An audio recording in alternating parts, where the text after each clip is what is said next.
Hello, class. I am not going to really be on that long because this is Lab 0, and I shouldn't say Lab 0, Lab 1.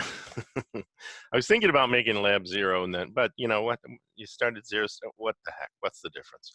So I decided this is Lab 1, and this really has to do with the first several lectures that you've watched on dimensions and units.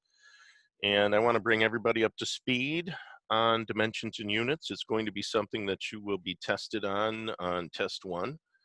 One out of the 3 problems will be on dimensions and units. On the midterm exam, you'll be tested, and on the final exam, you'll be tested on understanding of dimensions and units and how to figure out what the actual units are that are being used in equations. And of course, that's something that's good to know, and it's also good when you're working through conference papers that you're reading or journal papers that you're reading. That'll come in very handy. So I'm going to switch over now to the lecture board, if you want to call it that, because that's really what I use it for.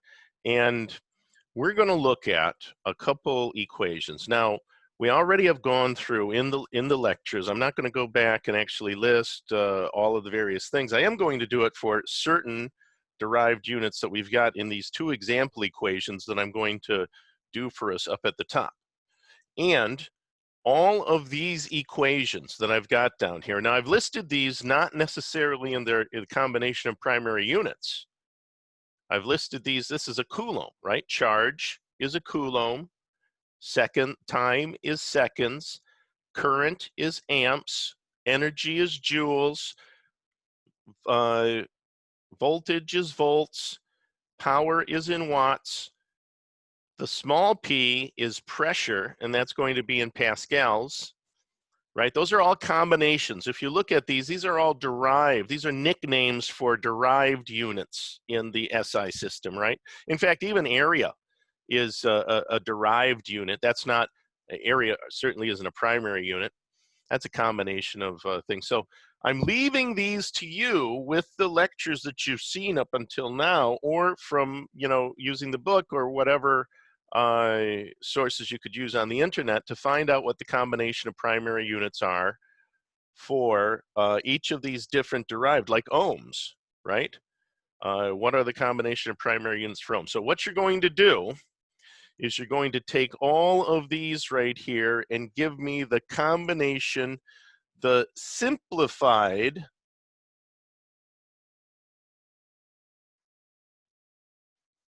fractional combination, the most simplified, let's put that, the most simplified fractional combination of primary units. Oh, I just fit that on there. Of primary units. So that's what we want. Most simplified fractional combination of primary units that describe the answer for each of these equations. So A through M. So I want you to put that on a sheet of paper, and I want you to write those out and tell and give me the combination of primary units for all of those, and then email it to me, right, at my email address on the syllabus.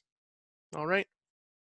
Okay, so, but before I do that, what I want to do is I want to do a couple examples and look at what the combination of primary units would be for these 2 rather complicated equations.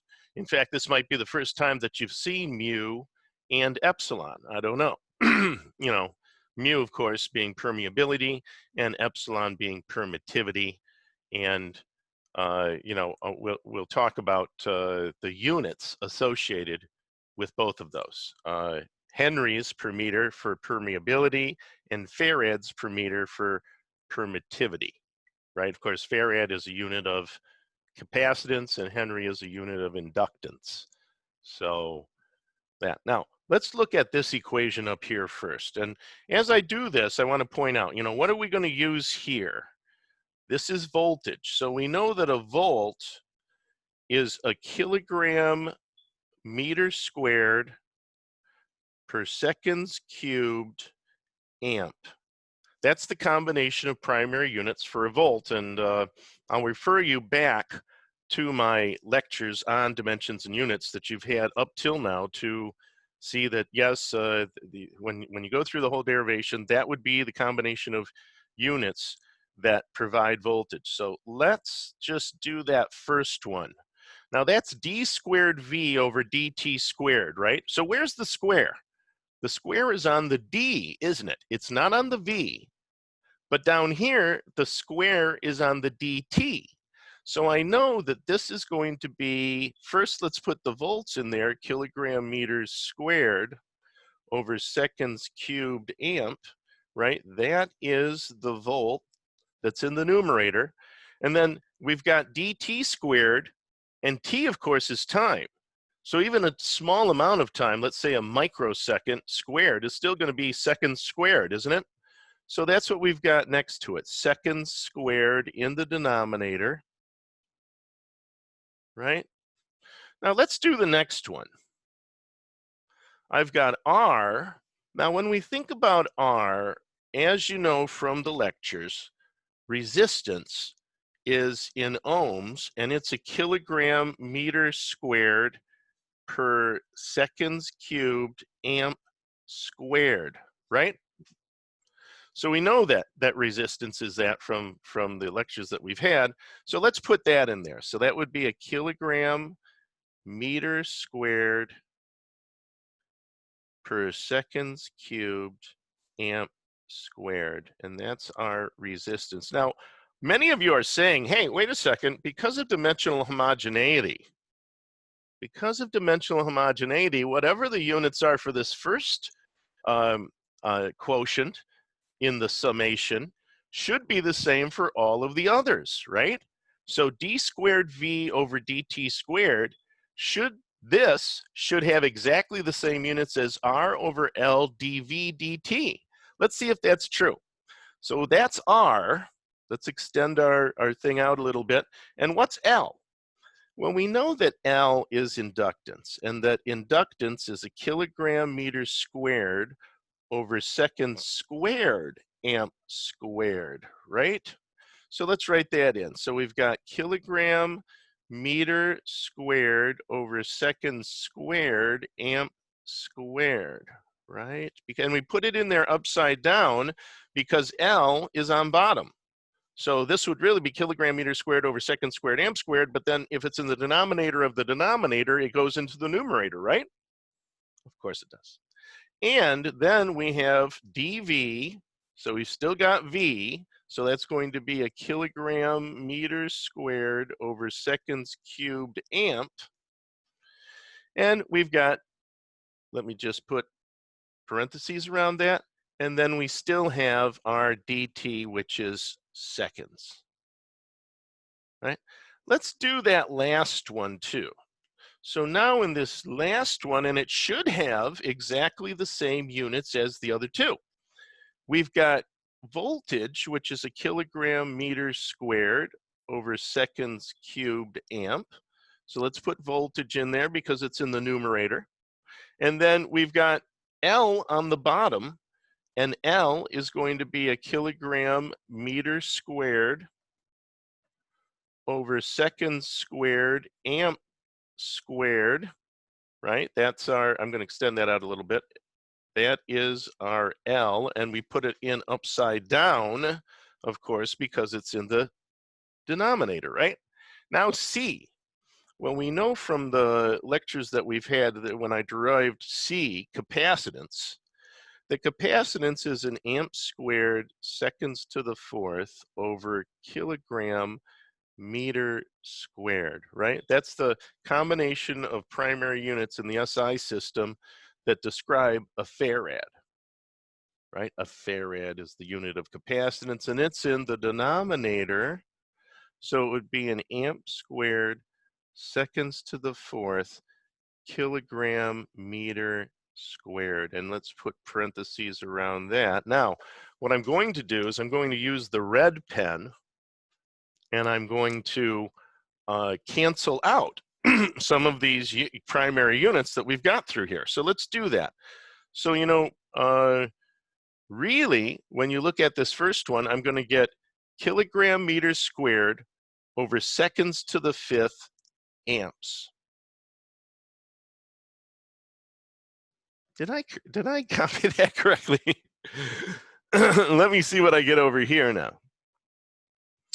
I get seconds to the fifth. That's what I'm looking for. Let's see. We've got 2 up here. We've got 3, 3, 1. So that's 7 minus 2.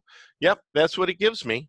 I'm just going to, I've sort of run out of room here, but let me just put the answer that we get here. And I think that everybody can see. I'm going to cancel other things out, but it's going to be kilogram meters squared per seconds to the fifth amps, right? Does everybody see that? I'm just gonna pop that in there because we may use this bottom one to do the other example. So I'm just gonna sort of cut that off. But now let's cancel out some of the other units that we find in the other things here, right? So I think you can see that the kilograms and the kilograms there, they cancel out. And then the seconds squared cancels out with all but one of those seconds. So that leaves seconds to the fifth in the denominator. That's what we've got down there.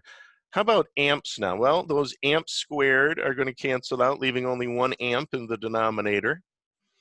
And then the meters squared. Well, these meters squared can cancel out with those meters squared, only leaving the last meters squared in the denominator. So kilogram meters squared over seconds to the fifth amps.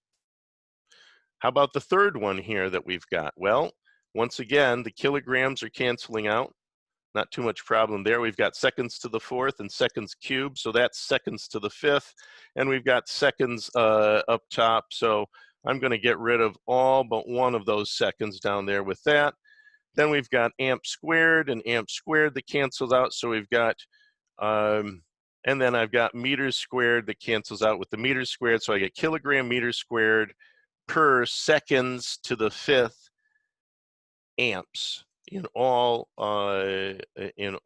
of those different things that are being added together. So we have dimensional homogeneity all throughout this equation.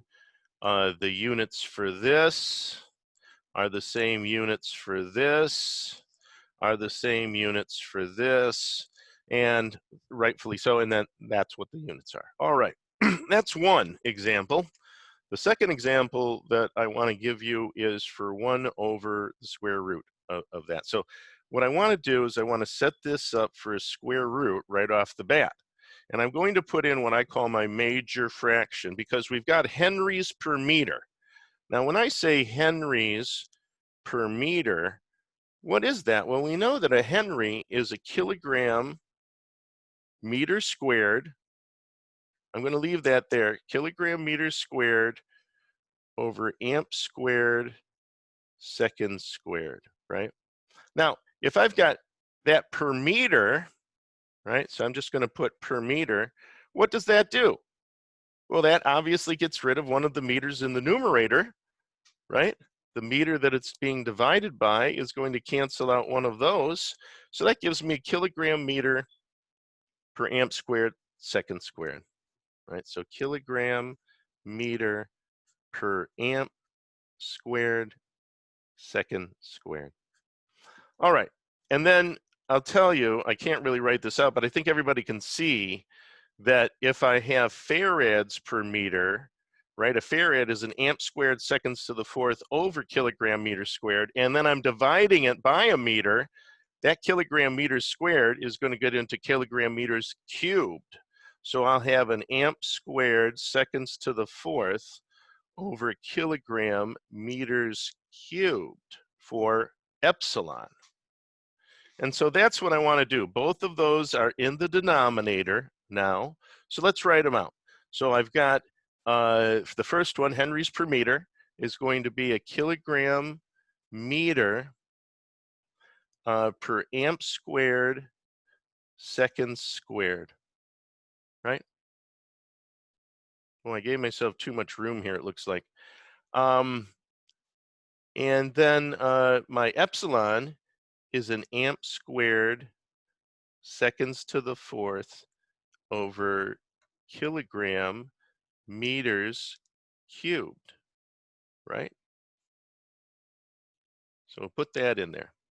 And then what I wanted to do was to put a line here and put a square root sign there. And the way to fix that up is just to take that last little black part out. There we go. All right. And so if we do that, we can then simplify that a little bit, can't we? Because I can cancel some of those things out. For instance, the amp squareds cancel out with the amp squareds. The kilograms cancel out with the kilograms, don't they? Now I've still got this meters, and that's going to change this to a 2 meters squared. And then these seconds are going to cancel out with all but 2 of those. So what I end up getting after I've made all those cancellations is meters squared per seconds squared, all taken to the square root. I think everybody can see how that works out. That's just going to give us meters per second. And in fact, the permeability, or 1 over permeability of outer space times permittivity of outer space taken to the square root equals the speed of light, right? And the speed of light is 300, C equals 300 times 10 to the 6 meters per second. There you go.